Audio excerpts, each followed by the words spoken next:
Bienvenue sur la chaîne Jean-Michel Cohen, la chaîne où on ne parle que de nutrition et où on ne vous prend pas pour des patates. Vous savez que j'aime bien commenter avec vous les articles de presse sur la nourriture. Là, l'événement de la semaine, ça a été le fait qu'à l'heure actuelle, on vend environ 2,16 milliards de sandwichs par an en France. La moitié de ces sandwichs, c'est devenu des burgers. Alors pourquoi des burgers? Il y a des gens qui pensent que c'est une mode américaine. Bon, d'abord, c'est pas vrai, c'est pas un produit américain. Le nom de hamburger vient du hamburger, qui était une spécialité qu'on trouvait à Hambourg, qu'on donnait à manger aux ouvriers. C'était du pain brioché qu'on fourrait avec de la viande. Et quand les gens se déplaçaient de Hambourg jusqu'aux États-Unis, on remplissait le bateau de hamburger, pas hamburger, hamburger, et on mangeait ça pendant le temps du voyage. La moitié des sandwichs vendus en France aujourd'hui sont des burgers. Alors pourquoi ? Alors les gens s'imagineraient que c'est peut-être pas une affaire de goût, pas du tout. En fait, c'est une affaire de marketing parce que la réalité, c'est que pour les restaurateurs, comme pour les vendeurs de sandwichs, le hamburger, c'est un produit super rentable.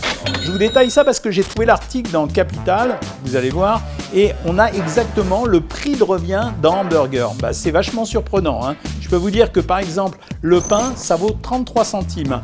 Les légumes, 32 centimes.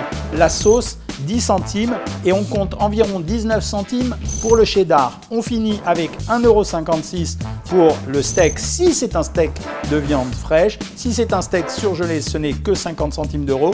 On rajoute 20 centimes d'euros pour les frites. Ça vous donne quoi? Si c'est fait avec de la viande fraîche, un hamburger, ça coûte 2,60 €.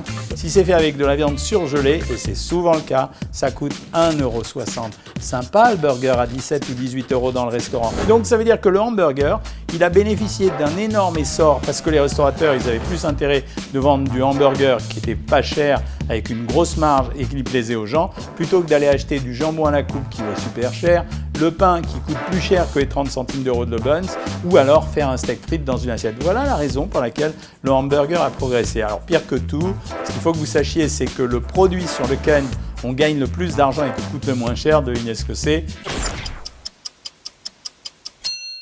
C'est la pizza. Alors qu'est-ce qu'ils ont fait les Américains? Ils sont jamais en mal de nous trouver des trucs un petit peu originaux. Ils ont trouvé le burger au sang végétal. C'est quoi? C'est pour répondre à la demande des végétariens. Ça veut dire qu'à l'heure actuelle, on fait une espèce de conglomérat, soit de légumes, soit peut-être dans le futur, vous savez, des steaks végétaux qu'on va réussir à créer en fabriquant de la viande dans des laboratoires de chimie. Et ce qu'ils appellent le sang végétal, en réalité, c'est de la betterave pour donner cette couleur rouge. Alors, c'est pas mauvais à manger, ça ressemble pas complètement à de la viande, mais en tout cas, c'est une des innovations qui va arriver dans vos assiettes dans très très peu de temps. Alors, est-ce que le jambon beurre est mort? Et est-ce que le jambon beurre, c'est meilleur que le burger? Est-ce que vous connaissez des bistrots ou des cafés ou des boulangeries qui font de la pub pour du jambon beurre à la télévision?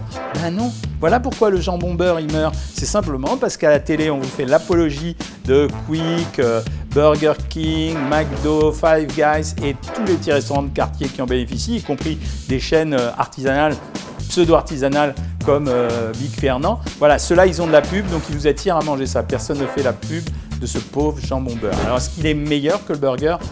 En fait, ouais, parce que le burger, on peut vous faire n'importe quoi avec le burger. Par exemple, la viande, pour qu'elle soit moelleuse, il faut que ça soit une viande à plus de 20% de matière grasse. Jamais vous la mangeriez, vous, si vous la faisiez cuire. Mais eux, ils ont besoin de la hacher, de laisser dégager un peu de graisse pour avoir du moelleux. C'est ça qui donne le jus qui sort du burger. Et ensuite, ils doivent la mettre dans le sandwich. En général, rarement plus de 90 grammes dans les sandwichs achetés dans les fast-food, dans les grandes chaînes de restaurants plutôt artisanales, comme je vous l'ai dit tout à l'heure, oui, il y a plus de viande, mais sinon non. Le cheddar, c'est pas toujours du cheddar. Des fois, on achète du fromage à bas prix. Bref, c'est un produit assez bas de gamme quand vous le payez pas cher. C'est un produit haut de gamme quand vous l'achetez cher avec de la vraie viande et des bons produits, mais il devient à ce moment-là très copieux. Le jambon beurre, il est intéressant. Pourquoi? C'est parce que le pain, contrairement au pain bun, il n'y a pas de graisse, il n'y a pas de sucre dedans. Dans un pain bun, il y a de la graisse et du sucre. Deuxièmement, parce que le jambon, c'est des protéines relativement maigres. 2% de matière grasse, le jambon. 21% pour la viande que vous trouvez dans les burgers. Troisièmement, parce que la matière grasse, c'est du beurre, certainement, mais en fait, ça vaut la sauce et le cheddar combiné qu'on met dans le burger. Et quatrième chose, parce que la plupart du temps, on a envie de mettre des cornichons ou des crudités, et ça peut changer l'affaire. Alors, je ne vous ai pas dit qu'il fallait manger du jambon beurre. Je vous ai dit simplement, la fréquence de consommation des Français aujourd'hui pour les hamburgers, c'est 14 burgers par personne. et par année. On comprend mieux pourquoi McDonald's essaye de nous dire qu'il faut en manger 2 par mois maximum, parce que 2 par mois maximum, ça ferait 24. C'est-à-dire que le chiffre d'affaires, il passerait de 14 à 24. Intéressant. Si vous avez aimé cette vidéo, vous la likez, vous la partagez et même vous vous abonnez. Et si vous voulez des conseils super personnalisés, savoir maigrir. À bientôt!